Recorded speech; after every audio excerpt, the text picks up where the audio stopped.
কাঁকড়া খাওয়া হালাল নাকি হারাম? হ্যালো বন্ধুরা, আসসালামু আলাইকুম। কি অবস্থা সবার? সবাই কেমন আছে? একটা কথা আছে, কাঁকড়া খাওয়া কি হালাল নাকি হারাম? চিংড়ি মাছ যেমন হালাল নয়, কাঁকড়াও কিন্তু হালাল নয়। কাঁকড়া হচ্ছে মাকলুক, চিংড়ি মাছও হচ্ছে তো গ্রামে এসেছি, আর এসে দেখি যে বাজারে কাঁকড়া উঠে গেছে। তো আজকে হচ্ছে ভাইয়া বাজার থেকে কাঁকড়া কিনে নিয়ে এসেছে। তো আমি এখানে কাটা করতে বসে গেছি কাঁকড়া। তো আমি তো এরকম ভাবে কাঁকড়া করতে পারি না। তারপরে হচ্ছে আমার বড় বোন ভালো করে কুটে সুন্দর করে ধুয়ে পরিষ্কার করে দিয়েছে।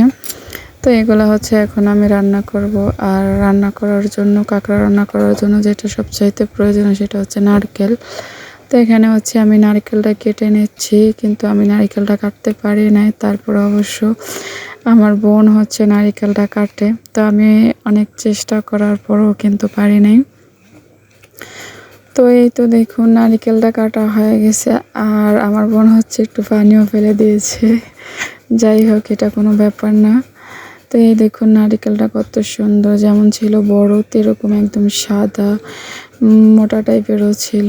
তা নারকেলটা হচ্ছে কুড়িয়ে এখন হচ্ছে আমি বাটাবাটি করে নেব।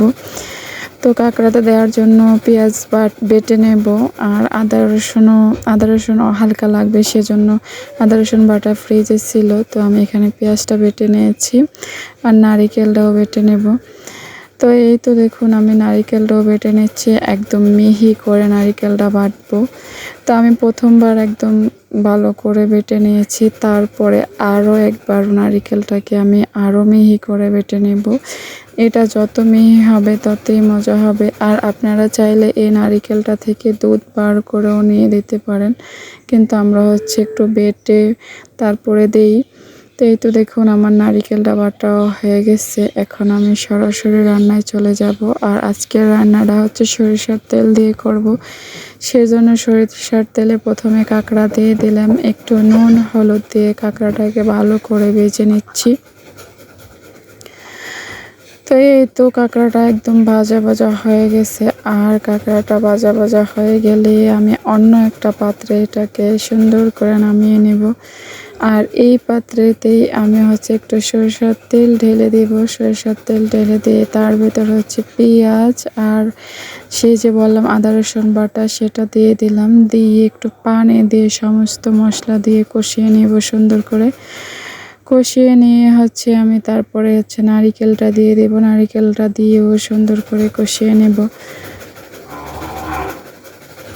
তো আপনাদেরকে মুহূর্তে একটা কথা বলে রাখি, যারা যারা আমার চ্যানেলটিকে এখনও সাবস্ক্রাইব করেন নাই অবশ্যই সাবস্ক্রাইব করে দিবেন।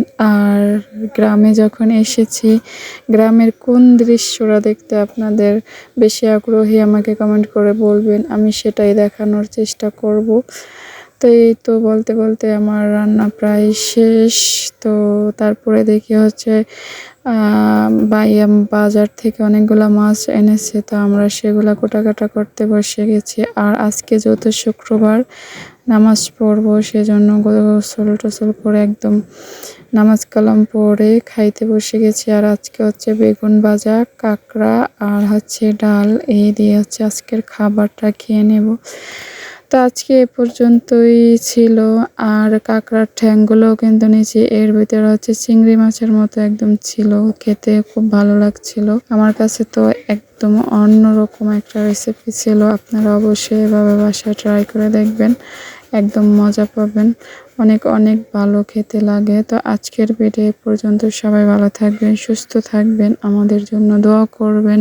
আর এরকম নিত্য নতুন ভিডিও পেতে আমাদের চ্যানেলটাকে সাবস্ক্রাইব করবেন। আর হ্যাঁ, অবশ্যই একটা লাইক দিয়ে যাবেন এবং কমেন্টে কিছু অবশ্যই বলে যাবেন, আপনাদের মতামত আমাকে জানিয়ে যাবেন। তো আল্লাহ হাফেজ।